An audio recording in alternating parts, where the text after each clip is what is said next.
Mississippi. And joining us now on site, our good friend, the Commissioner of Transportation for the Central District, Commissioner Willie Simmons. Morning, Commissioner. Always glad to have you on, sir. Yeah, man.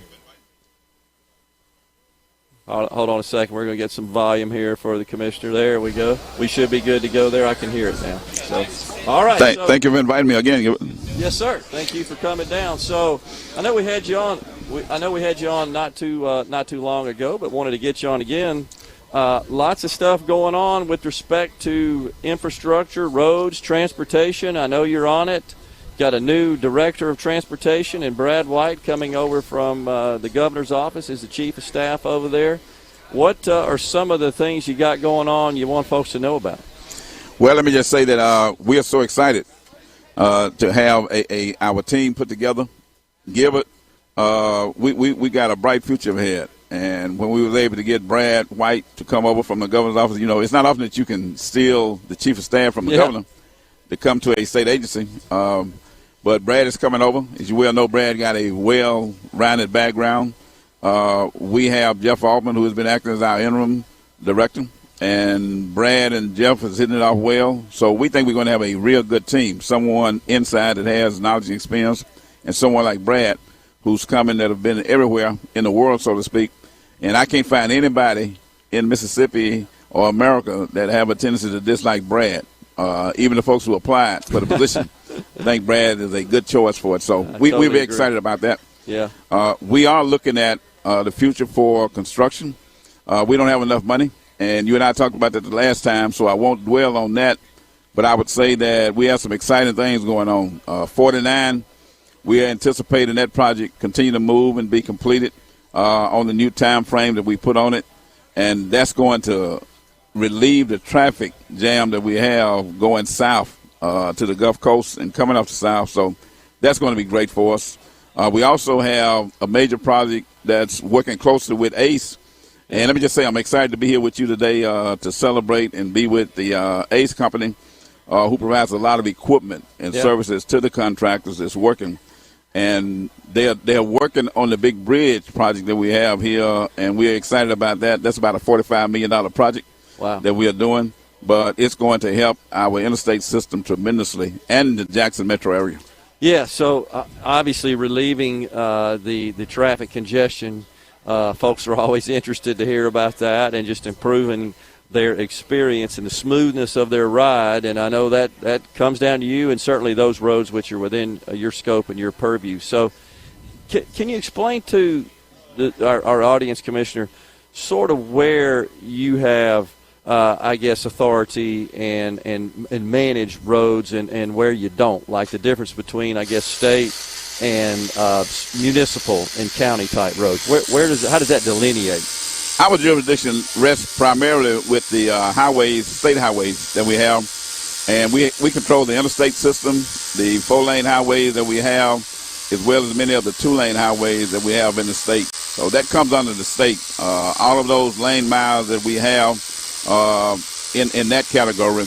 When you get into the county and get into the municipalities like Jackson, although we do work with the municipalities and the counties, and we provide various programs and assistance, like here in Jackson. Very soon we'll be letting a project with Jackson to take care of Woodrow Wilson from 5 Points back out to the interstate system. So we're involved. We have worked with the city of Jackson on State Street and completed a lot of the overlays along that particular area. So we work with the municipalities, but we don't have jurisdiction for all of the streets within the municipalities or the counties. How does the funding work out? So in that situation where you're going to be involved in doing some work on Woodrow Wilson from 5 Points north up to the interstate, I guess that'd be east at that point. Where does that money come from? Is that a combination of state, city, county? Combination of city, state, and federal government. We work closely with federal highways and working with the municipalities and helping them put together grant applications to get dollars from the federal.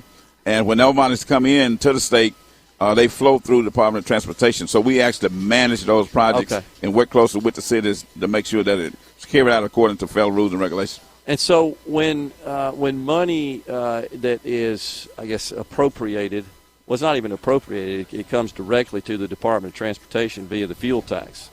That's the greatest source of revenue, is it not, for the Department of Transportation? You said it correctly, appropriated, Okay, because it's although it's identified for the Department of Transportation, Yeah. let me say 70% of it. A lot of folks think that when we collect the 18 cents fuel tax, Yep. that all that money come to the Department of Transportation, and that's not true. Okay. Only about 70%, a little over $300 million that is collected annually from the fuel tax actually come to the Department of Transportation. We get another 100+ million from other areas like the axle, weights, and other categories in which we Fees. collect. Yeah. Yeah. So when we put together our total budget, around $1.1 to $2 billion, about 49% of that is actually coming from the federal government. Okay. And the other 51% come from the fuel tax and other ways and means that we have on the books, which have not been changed since Long time. 1987. Right. And then we have the lottery funds that comes in at $80 million a year. Yep. Those are state dollars that come directly to the Department of Transportation. Go straight to the state highway fund. So, all right, so where does the other 30% go? You said 70% of that. Does that get diverted down to the counties? And It's a combination of things. Okay. Some of it goes to the counties, Okay. municipalities, like the city of Jackson will receive some of those dollars. In addition to that, it goes to state aid. Now, state aid is, although it's called state aid, it's assistance that comes from the state aid program that goes back to the counties and municipalities. We don't control the state aid dollars. That is a governor's appointed position, an engineer that the governors appoint, and he controls and manages the state aid money that goes to it. So some of the dollars that come in from the fuel tax will go to state aid, municipalities, counties, and then we got other programs, the beaver control, the stone wall on the Gulf Coast picks up that 30% that we don't get. I got you. Well, that makes sense. And so we've got, I guess, an additional tranche of money coming down in this $1.8 billion that's going to the state from the federal government as a result of the American Rescue Plan that was passed, I think, back in February. What are you hearing about that? Has the governor applied for that yet? Isn't there an application process? My last contact with the governor is that he had not applied for it. He wasn't sure when and how he would go about doing that. Okay. There are some concerns about who would actually get the money once it gets to the state and how it would be utilized. As you recall, the first money came down, the CARES Act. Those dollars went to the governor supposedly, and he was putting together a plan as to how he was going to expend it. But the legislature decided to take those dollars and use it in the manner in which they was going to. Yeah. So the second phase of it, the $1.8 billion or $2 billion that you're talking about, I'm not sure what the governor's going to do with that at this particular time. All right, so then of the monies that go to the Highway Fund and the Department of Transportation, how does that then get allocated out across the districts? When it comes to the Department of Transportation, we the three commissioners, the Northern Commissioner, Commissioner Caldwell, and the Southern Commissioner, Commissioner King, and myself, we work with our staff and put together a budget. And that budget, we're getting ready, matter of fact, we're getting ready to do the 2022 budget within the next month. The budget has to be approved by us and submitted over to the legislative body, who then will appropriate the monies that comes in. But once that money comes to us, we the commissioners, along with our staff, categorize it based upon the budget that we have submitted, and it falls into 7 different categories: maintenance, construction, administrative, and we then will categorize those dollars and expend those dollars according to the budget that we have put together. Okay. The lottery money has been a little bit different because it was new money that was added to us and given to us. And what we decided to do as commissioners was to take that $80 million and divide it among the 3 commissioner districts. And upon doing that, then we, the commissioner, along with our district engineer, take a look at those 2-lane highways that have not been given into maintenance work for the past 20 to 30 years. And we decided to commit the $80 million to paving and overlaying those particular highways. So you will see highways like the highway over at Edwards and Bolton.